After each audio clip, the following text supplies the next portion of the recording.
Nós iniciamos então nosso estudo de hoje, aqui continuando com o Livro dos Espíritos, parte 2 do Mundo Espírita, o Mundo dos Espíritos, capítulo número 8 da Emancipação da Alma, e nós estamos com o item Letargia, Catalepsia e Morte Aparente. Força aí, Brás. Eu não posso aumentar muito, senão o nosso som fica muito estridente. Tá, então eu estou aqui no limite máximo que dá, mais do que isso o som fica ruim.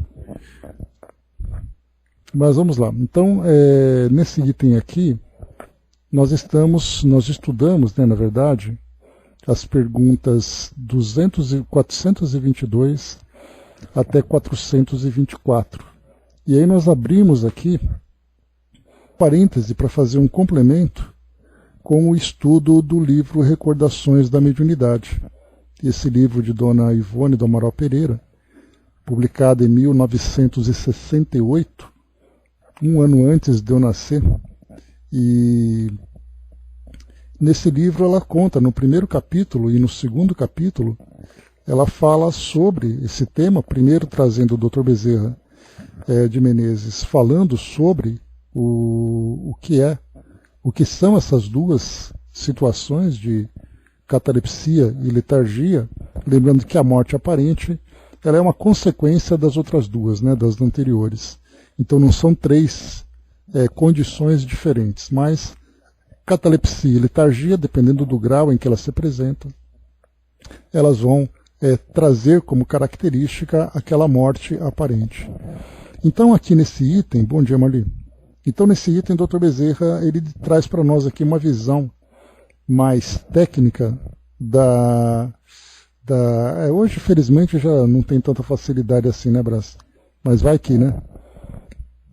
Então aqui o Dr. Bezerra traz uma visão mais técnica, né? Então nós paramos aqui no item, só para lembrar, nós começamos aqui no capítulo número 1, Faculdades em Estudo, e ele vai trazer para nós aqui, né? Por meio dos cuidados dispensados a tempo, podem reatar-se laços prestes a se desfazerem e restituir-se a vida a um ser que definitivamente morreria se não fosse socorrido? Pergunta de Kardec, questão 424. Sem dúvida, e todos os dias tem desprova disso. O magnetismo, em tais casos, constitui muitas vezes poderoso meio de ação, porque restitui ao corpo o fluido vital que lhe falta para manter um funcionamento dos órgãos.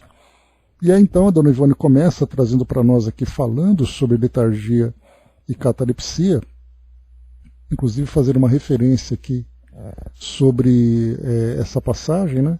Lembrando que a letargia e a catalepsia derivam do mesmo princípio que a perda temporária da sensibilidade e do movimento por uma causa fisiológica ainda inexplicada. Diferem uma da outra, em que a letargia, a suspensão das forças vitais, é geral e dá ao corpo todas as aparências da morte.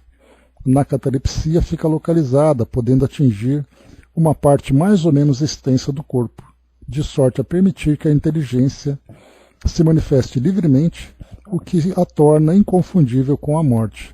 Letargia é sempre natural, a catalepsia é por vezes magnética. Então o Dr. Bezerra comentou sobre isso, dizendo inclusive, né, que a catalepsia, tal como a letargia, não é uma enfermidade física, mas uma enfermidade que, como qualquer outra faculdade medianímica incipiente ou incompreendida, ou ainda descurada e mal orientada, se torna prejudicial ao seu possuidor. Né? Então foi o que nós lemos aqui para nós, e comentando, né, que os espíritas, aqui, né, se os adeptos da grande doutrina da imortalidade, os espíritas, não sabem conscientemente ou não querem resolver os intrincados problemas oferecidos pela catalepsia e sua irmã gêmea, a letargia, sem o quererem ou saberem corrigirem sua possibilidade de expansão com o cultivo geral da mediunidade comum, visto que ao contato das correntes vibratórias magnéticas constantes e o suprimento das forças vitais próprias dos fenômenos mediúnicos mais conhecidos, aquele vício, se ameaça, será corrigido, podendo, não obstante, a faculdade cataléptica ser orientada inteligentemente para fins dignificantes, a bem da evolução do seu possuidor e da coletividade. Né? Pois aí, de fato, né, Brás? E é o que vai colocar para nós aqui, ó. Agora entrando aqui no estudo propriamente, pessoal, seguindo então. Dos casos citados dos evangelhos cristãos, todavia, destaca-se o de Lázaro, pela sua estranha particularidade. Aí vemos um estado cataléptico superagudo, porque espontâneo, relaxamento dos elos vitais pela depressão causada por uma enfermidade, fato patológico, portanto, provando o desejo incontido que o espírito encarnado tinha de deixar a matéria para alçar o infinito, e onde o próprio fluido vital que anima os organismos vivos, ao se encontrar, né, quase totalmente extinto, e cujos liames magnéticos do perispírito em direção à carne se encontravam de tal forma frágeis, danificados pelo enfraquecimento das vibrações e da vontade. Lázaro já cheirava mal, o que é frequente em casos de crises catalépticas agudas, mesmo se provocadas, porquanto o paciente poderá até mesmo ser sepultado vivo, ou antes, não de todo no estado de cadáver, que fora necessário com efeito o poder restaurador de uma alma virtuosa como Nazareno, para se impor ao fato, substituir células já rompidas, renovar a vitalidade animal, fortalecer liames magnéticos com o seu poderoso magnetismo em ação. Na filha de Jairo, porém, e no filho da viúva de Naim, as forças vitais se encontravam antes, como que anestesiadas pelo enfraquecimento físico, derivado da enfermidade, mas não no mesmo grau do sucedido a Lázaro.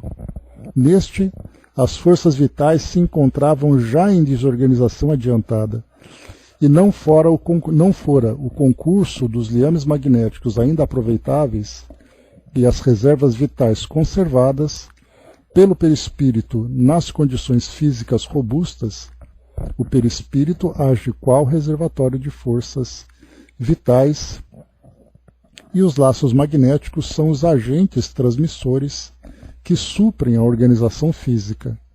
E se não fossem aquelas reservas, Jesus não se abalaria à cura, porque esta seria impossível. Muitos homens e até crianças assim têm desencarnado.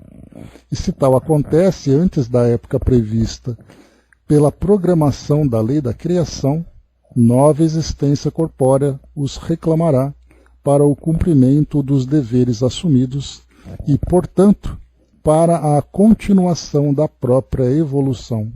Então aqui, Dr. Bezerra faz uma passagem rápida pelos fatos, né, pelos eventos relacionados lá no Evangelho. Né, Bandido? Beleza. Perguntará, no entanto, o leitor, por que então tal coisa é possível sob as vistas da harmoniosa lei da criação?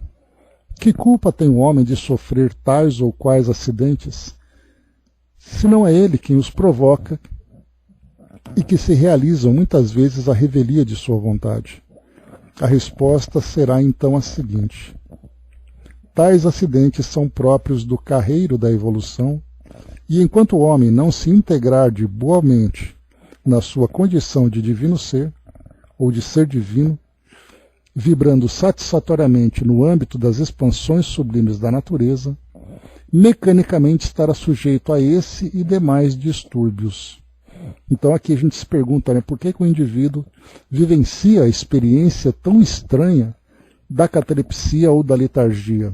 Essas situações que ocorrem no mundo físico, na matéria, elas são tão normais para a circunstância que nós vivemos, como outras tantas situações. Por que uma e não a outra?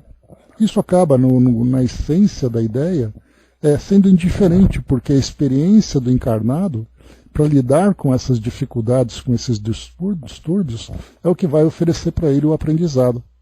Enquanto a gente fica perguntando por que um desencarna, por exemplo, com câncer, enquanto o outro desencarna com um acidente.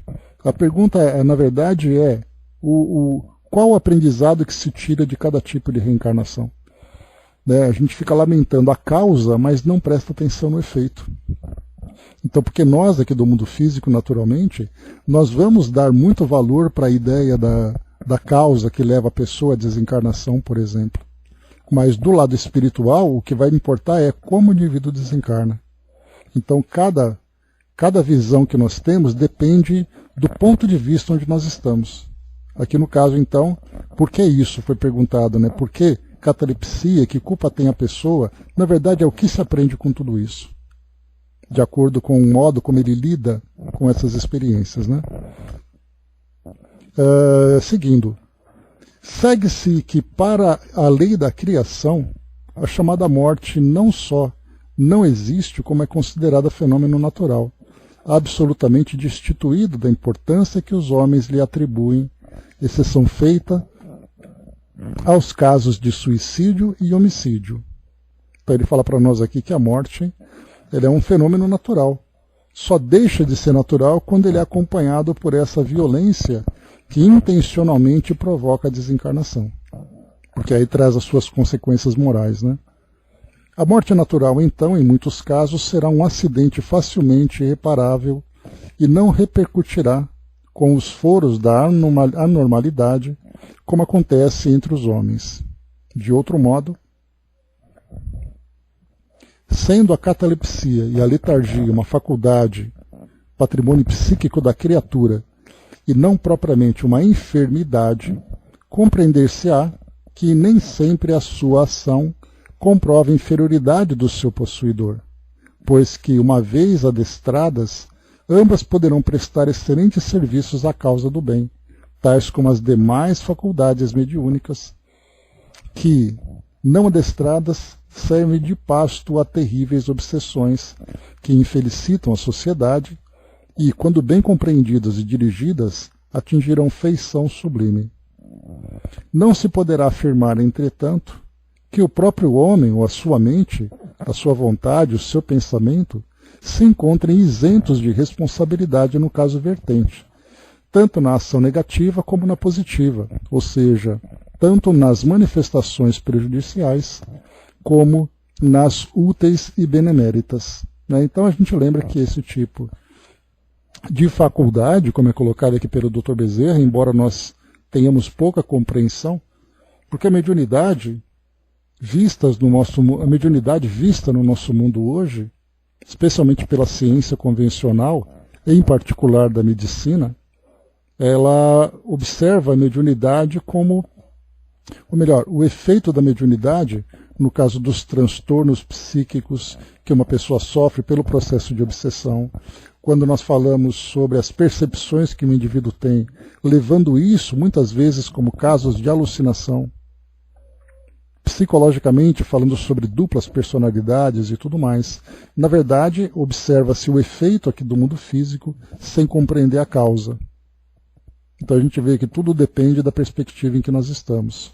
E aqui no caso, a catalepsia e a letargia se tornam também fenômenos medianímicos, porque tem um componente anímico muito forte nesse caso, porque afeta o corpo do indivíduo.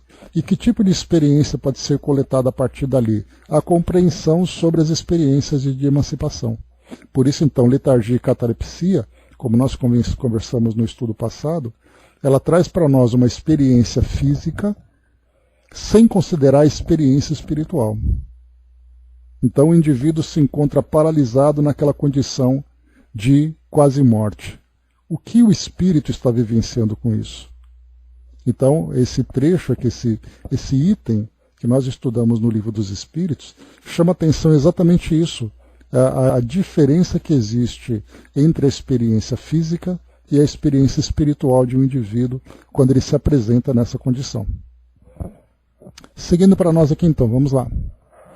Um espírito encarnado, por exemplo, já evolvido, ou apenas de boa vontade, evolvido no sentido de evoluído, né?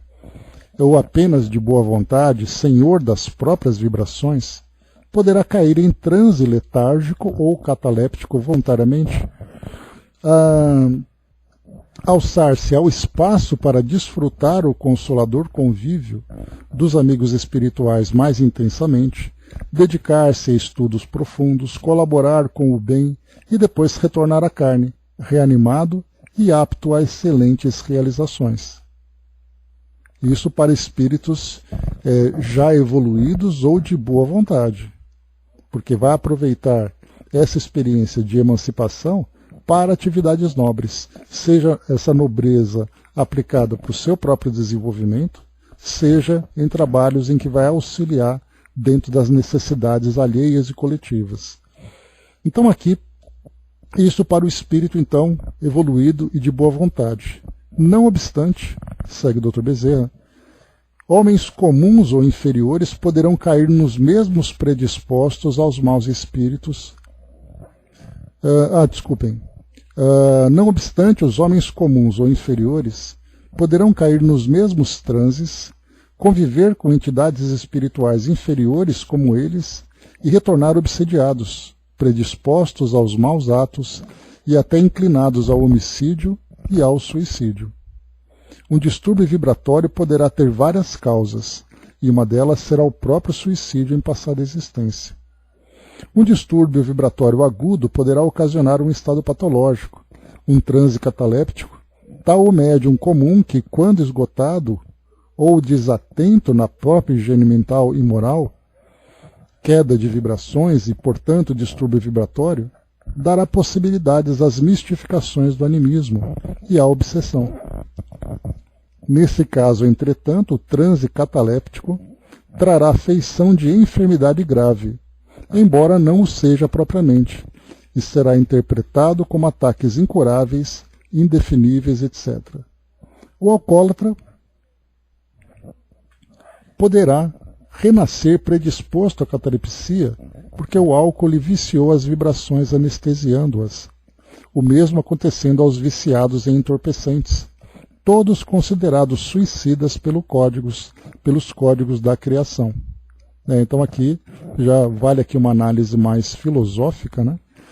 Porque mostra para nós, como sempre nós vemos o efeito, mas eu tenho falado muito efeito e causa, quando nós olhamos o efeito por um lado, olhamos por uma causa do outro, tudo depende muito. É isso que eu ia falar, Brás. Quando nós falamos aqui sobre as experiências que nós vivemos fisicamente, muitas vezes o nosso foco está nesse efeito. E aí nós perguntamos, mas qual é a causa disso tudo? E aí quando nós conversamos agora há pouco, quando eu disse para vocês que uma desencarnação pode se dar por causa de um câncer, que é uma doença terminal, ou pode se dar por um acidente. O que leva o espírito a cada tipo de vivência? Dependendo das suas necessidades. E o que vai mostrar essa necessidade? A história do espírito. Então a desencarnação é o efeito, mas qual é a causa disso tudo? Uma patologia hoje é um efeito. Qual é a causa dessa patologia dentro da perspectiva reencarnatória? O Chico chegou a apresentar num dos seus livros, fazendo ali um pequeno paralelo. O que levaria às situações que cada um vivencia? Então, por exemplo, uma patologia, uma cardiopatia, uma doença neurológica, uma doença gástrica, uma doença respiratória, uma patologia que afete o sistema reprodutor, impedindo, por exemplo, casais que tenham filhos, uma doença ortopédica, uma deformidade física de algum modo, uma perturbação intelectual ou psicoemocional, como é o caso que a gente viu no livro Deficiente Mental Porque Fui Um. Então nós vamos encontrar diversas situações, da mesma forma saindo do ambiente físico e entrando no ambiente social. Por que alguém reencarna numa família problemática? Por que alguém reencarna numa condição de pobreza? Por que alguém reencarna num ambiente social perigoso, agressivo, tumultuado? Por que alguém reencarna num ambiente tranquilo, harmonioso, em condições sociais favoráveis para o seu desenvolvimento econômico, material, por exemplo? Todos esses porquês que nós encontramos hoje na sociedade mostra a grande diversidade de experiências que cada indivíduo precisa para o seu desenvolvimento pessoal e espiritual. Quando nós olhamos a partir da visão material apenas, nós pensamos em sorteio, em sorte e azar. Aquele indivíduo está ali por acaso e ele vai ter que viver aquelas experiências em condições difíceis. Quando nós olhamos a partir do lado espiritual, nós vamos ver uma história que conduz o espírito até aquela situação. E dependendo do modo como ele desempenha o papel diante daquele cenário, vai trazer para ele benefícios ou dificultar ainda mais a sua jornada. Não vamos dizer benefícios e malefícios, porque isso não é um mal, mas é uma situação mais difícil que vai fazer com que ele tenha que se esforçar mais naquele futuro. Então aqui, quando nós falamos sobre catalepsia e falamos sobre letargia, aqui ele vai falando para nós sobre uma condição neurológica em que há esse anestesiamento das funções que afetam a sua condição física. E aqui o Dr. Bezerra apresenta para nós que no passado, tanto o uso do álcool como de entorpecentes são substâncias capazes de afetar o sistema neurológico. Nós estudamos uma vez, quando nós tínhamos aqui no Paul Talk a sala Espiritismo Net Jovem, que era um trabalho do Espiritismo.net, dedicado à juventude, nós estudamos um livro, excelente livro, um dos melhores que eu já li, chamado Juventude Interrompida. Ele é aquele livro, né, que nós já falamos sobre ele, inclusive tem edição esgotada, é muito difícil de achar esse livro.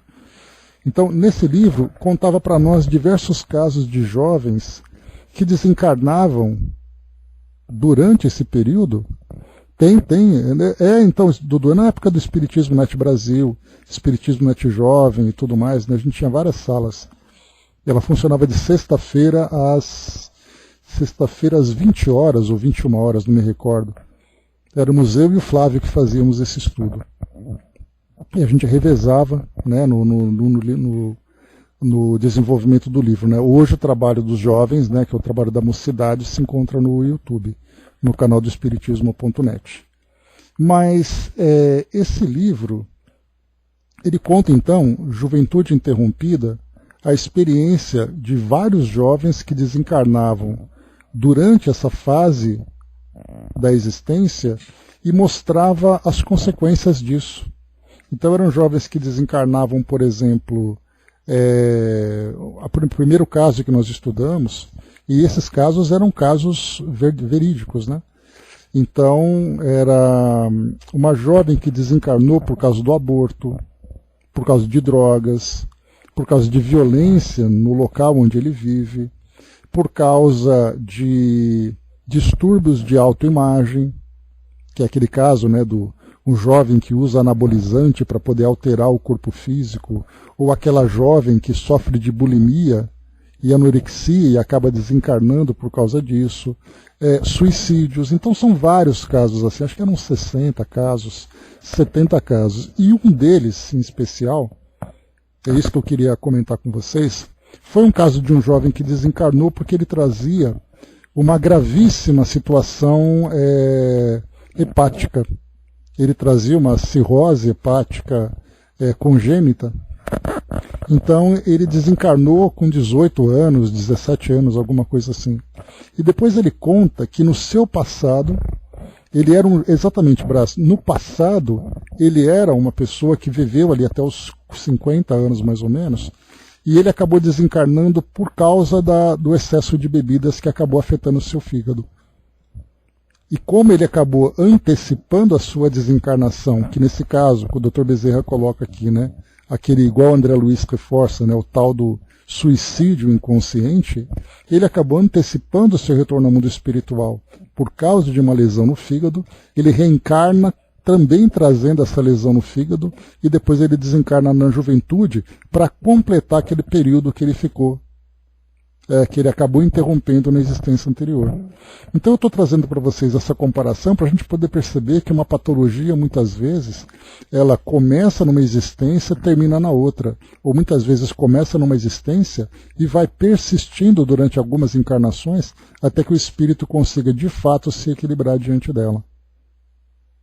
Então a gente não tem nenhum livro que possa fazer, até porque seria até um prejuízo se nós ficássemos trazendo ali um dicionário para dizer, olha, se alguém desencarna com essa doença, né, isso bastante, né? E também o Filomeno também fala sobre isso. São 3 espíritos que costumam relatar bastante coisa sobre essas experiências do mundo espiritual, né?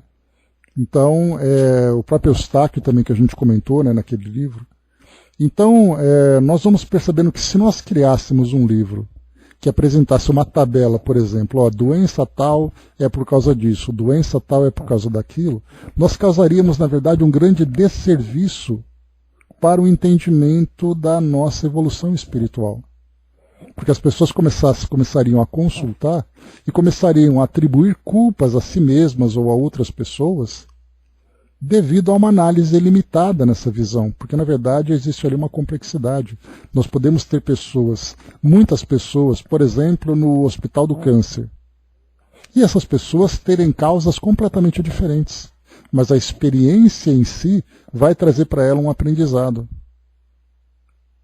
De ser uma doença crônica, de ser uma doença que tem progressão, que acaba depois se tornando uma doença terminal. A família envolvida, todo o esforço, todos os desafios e dificuldades enfrentadas, esse é o aprendizado e não a doença em si.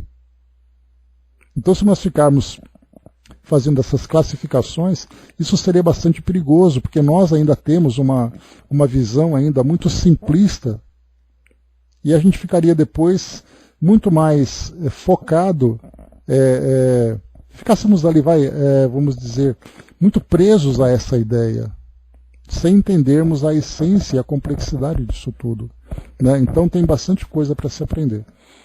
Mas enfim, voltando para cá então, nós falávamos aqui, o Dr. Bezerra falava então sobre o alcoolismo, sobre o entorpecente. Então, mais uma vez, o alcoólatra poderá renascer predisposto à catalepsia, porque o álcool lhe viciou as vibrações anestesiando-as. O mesmo acontecendo aos viciados em entorpecentes, todos considerados suicidas pelos códigos da criação. Olha só. Da mesma forma que nós poderíamos imaginar, por exemplo, alguém que nasce com uma doença respiratória pelo fato de ter sido fumante numa existência anterior. Simplesmente porque o hábito fez com que ele lesionasse o seu corpo físico, repercutisse isso no seu perispírito, e numa nova reencarnação ele traz essa limitação, já que o perispírito é o elemento que desenvolve o corpo físico, como nós vimos no estudo de ontem, inclusive, lá no livro Consolador, que Emmanuel comenta sobre isso. Exatamente, Brás. Exatamente, afeta o perispírito e isso repercute depois no corpo físico. A Angelina colocou, tem uma amiga no Rio que teve câncer e conseguiu vencer. Os médicos falaram que foi por ela ser otimista, né? Então, hoje a medicina está bastante avançada, né? E o processo de autocura, que é uma capacidade que nós temos, que é uma potencialidade que nós temos, ainda muito pouco conhecida, quando ela é acionada por aquele espírito focado, determinado, ela promove essas transformações no nosso corpo. Né? Mas a autocura ainda é algo que depende de uma disciplina mental muito grande. Né? O otimismo que chama fé. Né? Então, quer dizer, essa fé ela é suficientemente forte para acionar recursos no organismo para combater aquela doença. Então, quer dizer, temos esse potencial? Temos, e essa, inclusive, é uma das grandes esperanças que nós temos para esse mundo de regeneração. Porque nós seremos capazes, através da autorregeneração, desenvolvermos potencialidades que nós temos que são enormes. Lembremos da passagem do Evangelho, né, que nós podemos fazer o que Jesus fazia e muito mais.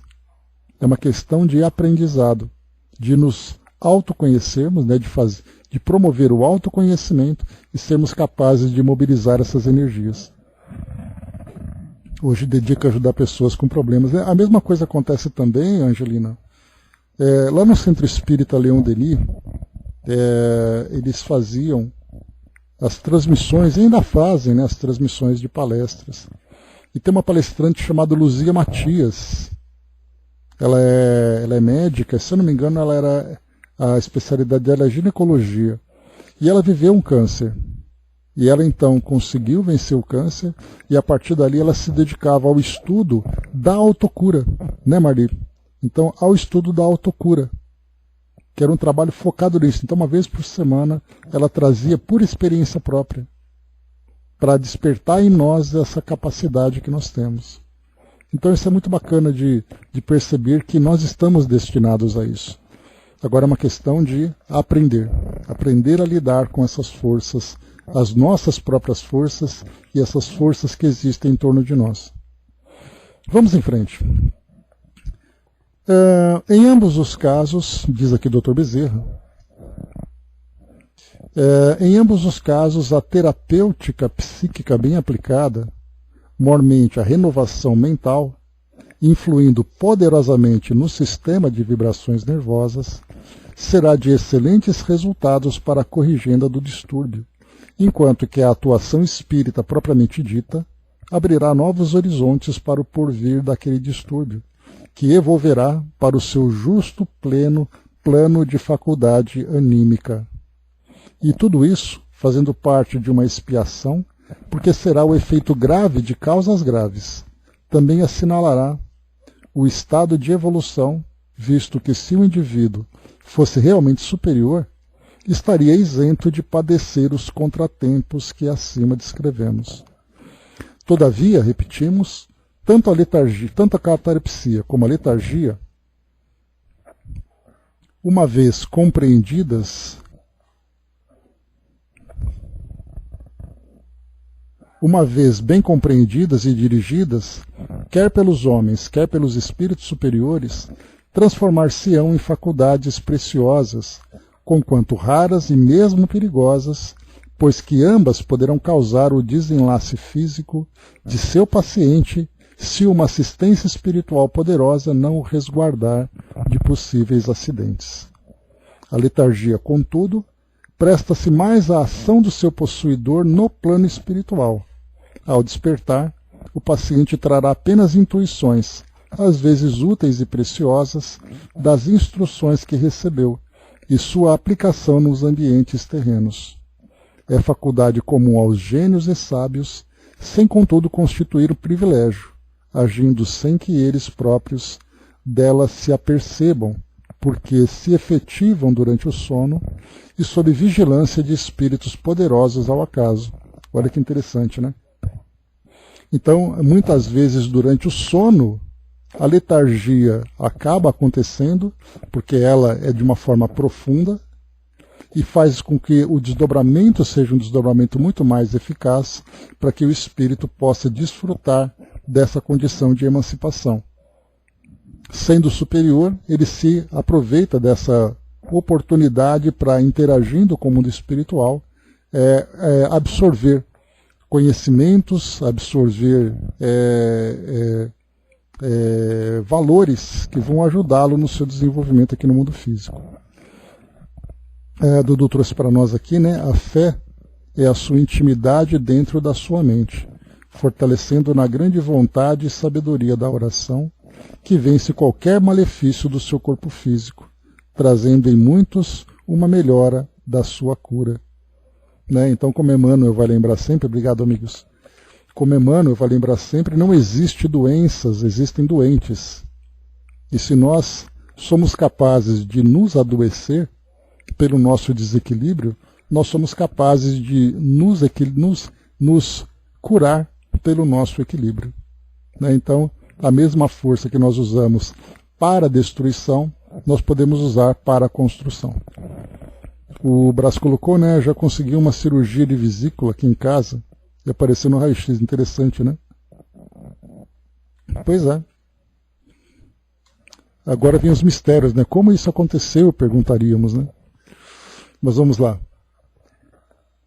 A aprovação desses fenômenos nada mais é que é a ação magnética, anestesiando as forças vibratórias até o estado agudo e anulando, por assim dizer, os fluidos vitais, ocasionando a chamada morte aparente, por surpreender-lhe momentaneamente a sensibilidade, as correntes de comunicação com o corpo carnal, qual ocorre no fenômeno espontâneo, se bem que o fenômeno espontâneo possa ocupar a mente oculta, um agente oculto, espiritual de elevada ou inferior categoria. Se, no entanto, o fenômeno espontâneo se apresentar frequentemente de forma como que obsessiva, a cura será inteiramente moral e psíquica, com a aproximação do paciente aos princípios nobres do evangelho moralizador e ao cultivo da faculdade sob normas espíritas ou magnéticas legítimas até o seu pleno florescimento nos campos mediúnicos. Deixa eu só ver aqui rapidinho. Tá. Casos há em que um consciencioso experimentador remove a possibilidade ou causa de tais acontecimentos e o paciente volta ao estado normal anterior. Mas o desenvolvimento pleno de tal faculdade é que conscienciosamente restituirá ao indivíduo o equilíbrio das próprias funções psíquicas e orgânicas. O tratamento físico-medicinal, atingido o sistema neurovegetativo, fortalecendo o sistema nervoso com a aplicação de tônicos reconstituintes, etc., também será de importância valiosa, visto que a escassez de fluidos vitais poderá incentivar o acontecimento, emprestando-lhe feição de enfermidade. Então ele traz para nós aqui uma visão dupla, a visão espiritual, que vai potencializar as nossas funções psíquicas e orgânicas, mas ao mesmo tempo também o tratamento médico, que através desses medicamentos que fortalecem, né, o nosso sistema nervoso, através ali da potencialização dos hormônios, dos fluidos, né, dos sinais elétricos sinépticos, né, das sinapses cerebrais e tudo mais, vai fazendo com que o nosso organismo se reorganize também. Então, tanto físico como espiritual, vai fazendo com que esse estado deixe de ser um inconveniente e passe a ser ali uma situação controlada.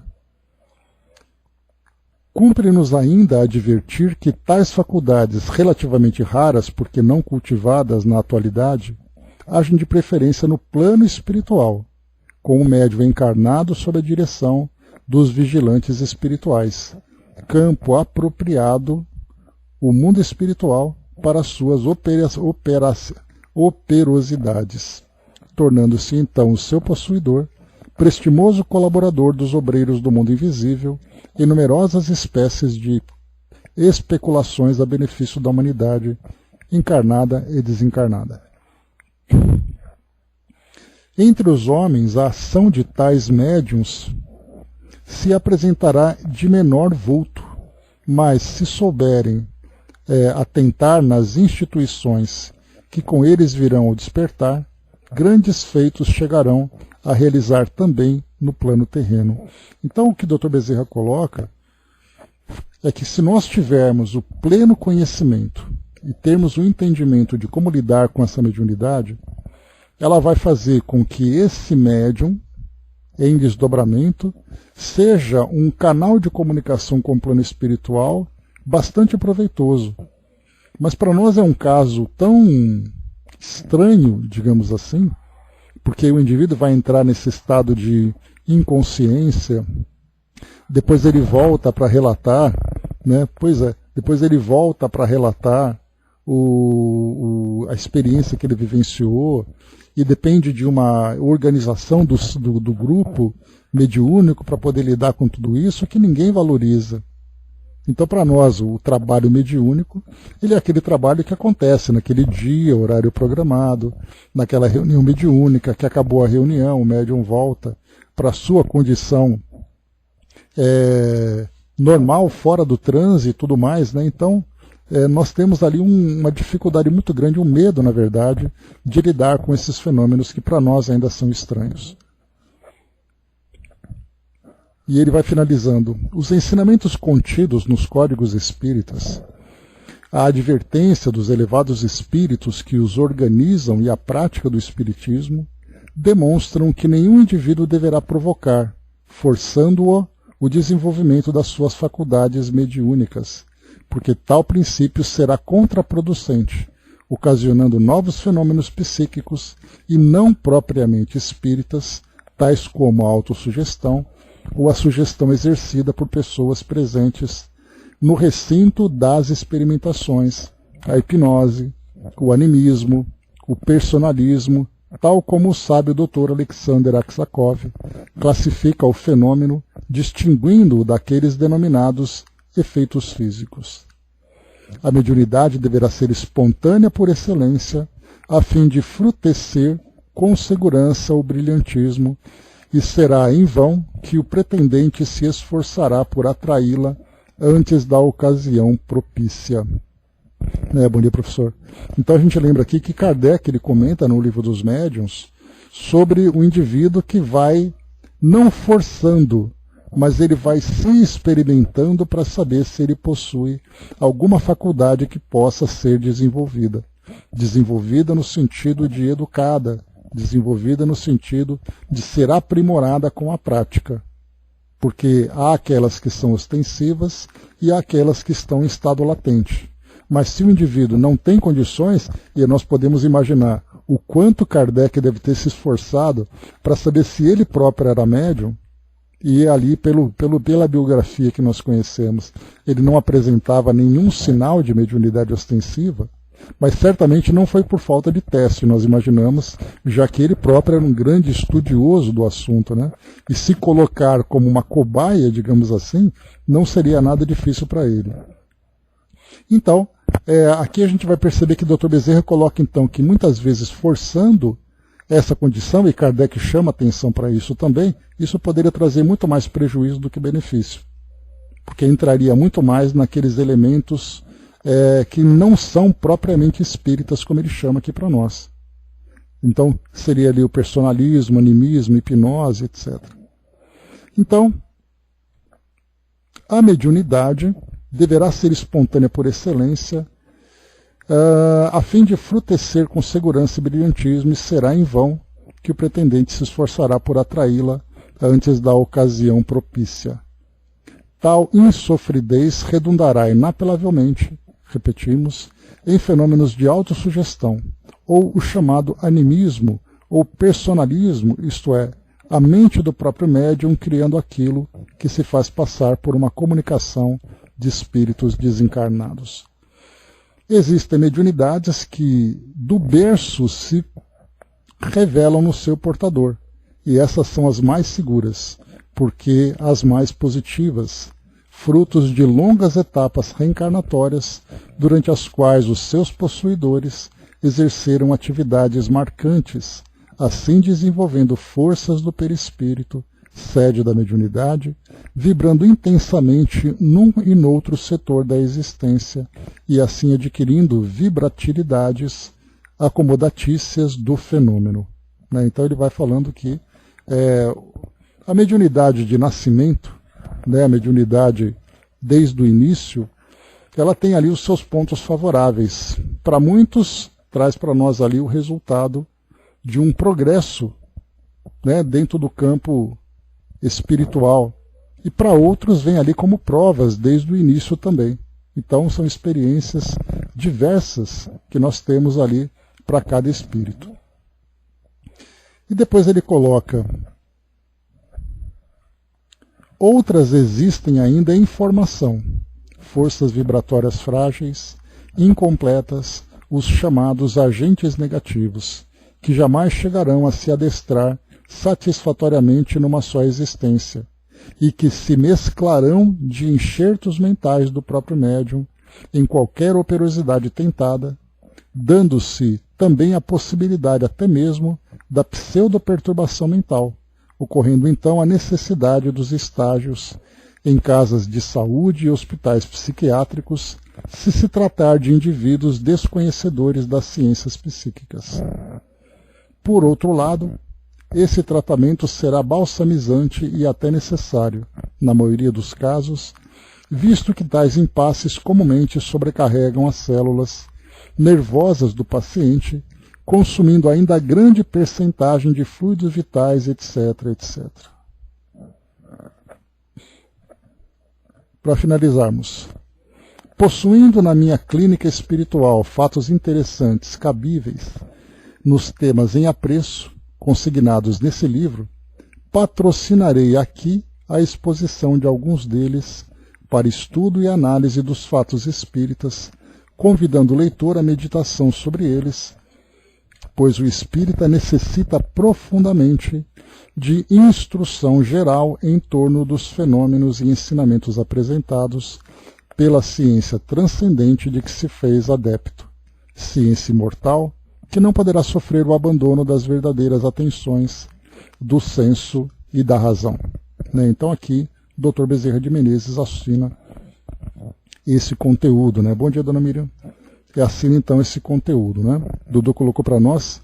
Se sabe que já pensei muito no fato de uma psicografia ser enviada por mim, talvez uma intuição, mas já me preocupei muito com isso, mesmo que o texto seja até interessante. O que é normal, viu, Dudu?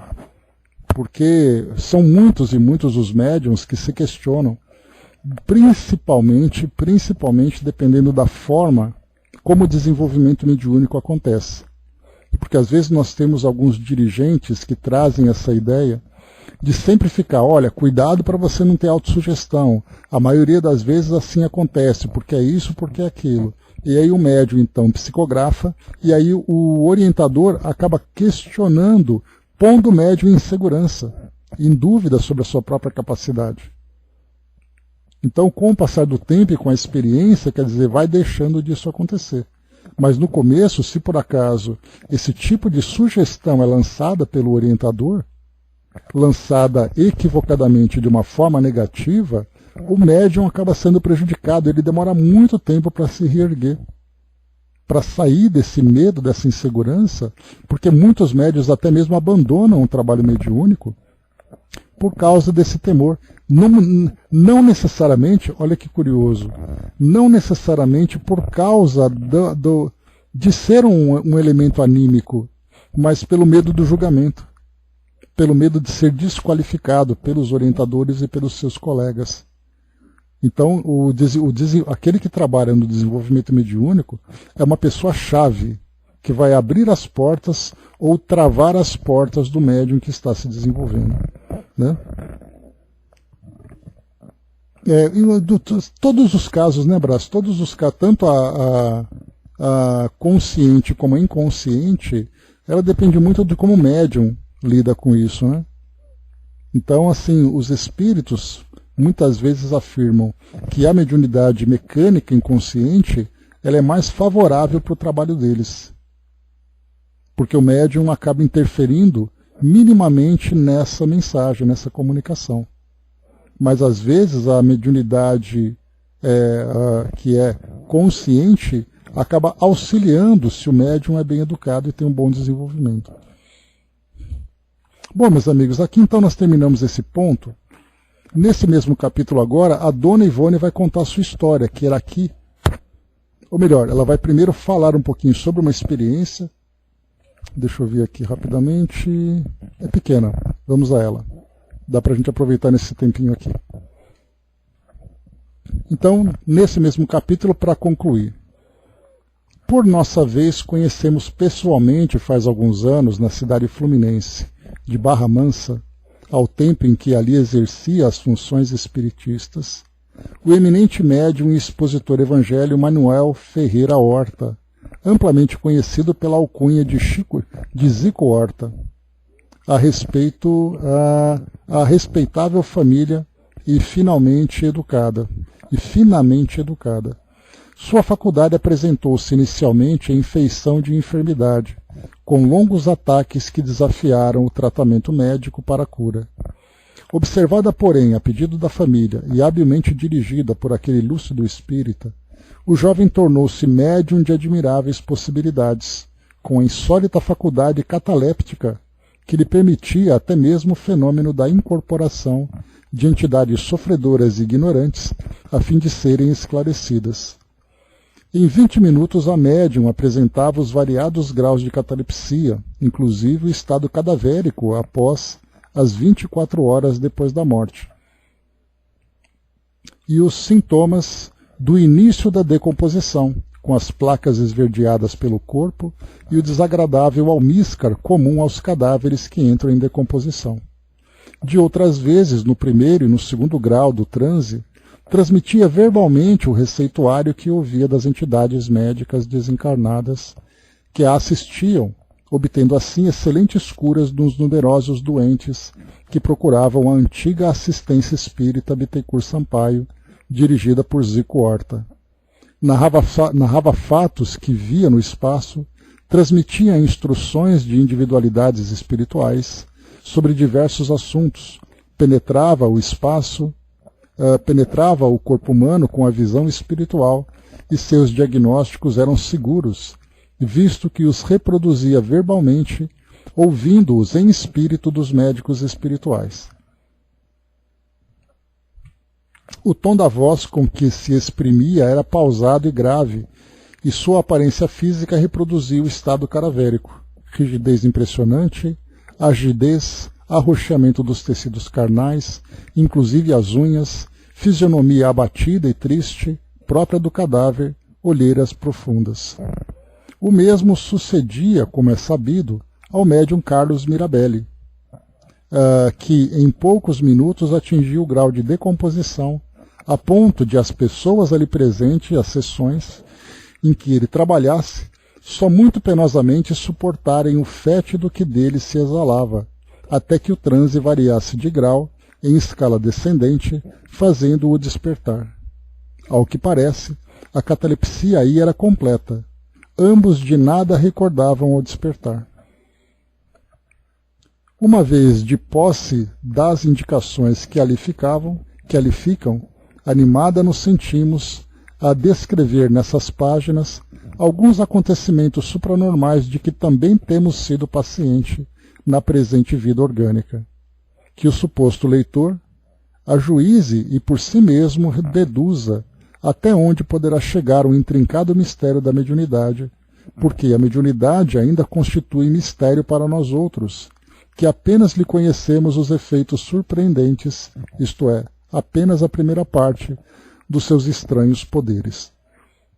Devemos declarar, de início, que para a descrição dos fenômenos ocorridos conosco, usaremos o tratamento da primeira pessoa do singular, para a primeira parte de cada capítulo, ou seja, para as análises e exposições obtidas pelas intuições do dirigente espiritual da presente obra, Adolfo Bezerra de Menezes, usaremos o tratamento da primeira pessoa do plural, assim destacando as duas feições do presente volume. Então é isso, meus amigos. Nós terminamos aqui essa primeira parte, e aqui na segunda parte nós vamos para o capítulo 2. Nós estamos no livro Recordações da Mediunidade, de Dona Ivone, publicado em 68, e Faculdade Nativa. Desculpem. Faculdade Nativa, que é o tema que ela agora vai abordar sobre a própria experiência que ela vivenciou desde a sua primeira infância. E isso como complemento ao estudo do Livro dos Espíritos, que nós estamos aqui fazendo nesse item da emancipação da alma, letargia, catalepsia e morte aparente. Então, enquanto Kardec aborda tecnicamente em 3 perguntas apenas, nós trazemos para o Recordações da Mediunidade 2 capítulos inteiros falando sobre isso. Isso para aprofundamento dos nossos estudos. Dudu colocou, ontem no trabalho mediúnico eu recebi sem meus óculos de perto, como se eu precisasse, 3 mensagens de um ambiente muito escuro, só uma lâmpada vermelha fraquinho na sala, um lápis e um papel do meu lado que, quando terminou o trabalho, eu vi 3 folhas totalmente escritas, de um lado e de outro de cada folha. Outra um desenho de folhas, bem interessante com o solo e gramíneas, e abaixo do solo uma pequena mensagem singela. Então, na verdade, ali a visão espiritual ela é independente da visão orgânica, da visão física. Ela não precisa de luz para poder ser ali observada, né? O espírito vê isso com mais facilidade. Bem interessante, Dudu. A Angelina colocou na influência do vosso pensar e deveras a causa é deveras a causa do acontecimento. Quando a compreensão que sois espíritos e que através dele ao pensar emitis energias, né? Então nosso querido Custódio participando com a gente, lembrando exatamente isso, né? Reforçando aquela ideia de que a mesma capacidade que nós temos de criar, nós temos de destruir. Então, uma mente bem direcionada vai fazendo com que o nosso organismo receba, né, todas as cargas de energias positivas e favoráveis para a sua manutenção.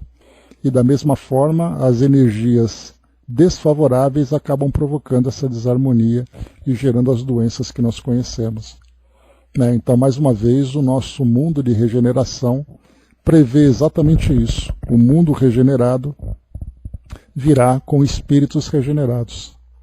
E essa regeneração trará para nós não apenas curas para doenças, mas a extinção de muitas delas que já existem, porque elas não serão mais geradas pela nossa mente adoecida, como nós vivemos hoje, nesse mundo de provas e expiações, né? Então essa é a esperança que nós temos. Pensares no bem, e assim tereis todos saúde, né? Então, tá ali. A extinção da doença depende da mudança do nosso modo de pensar. Então é isso, meus amigos. Obrigado, querido amigo. Então, fechando por aqui o nosso estudo de hoje,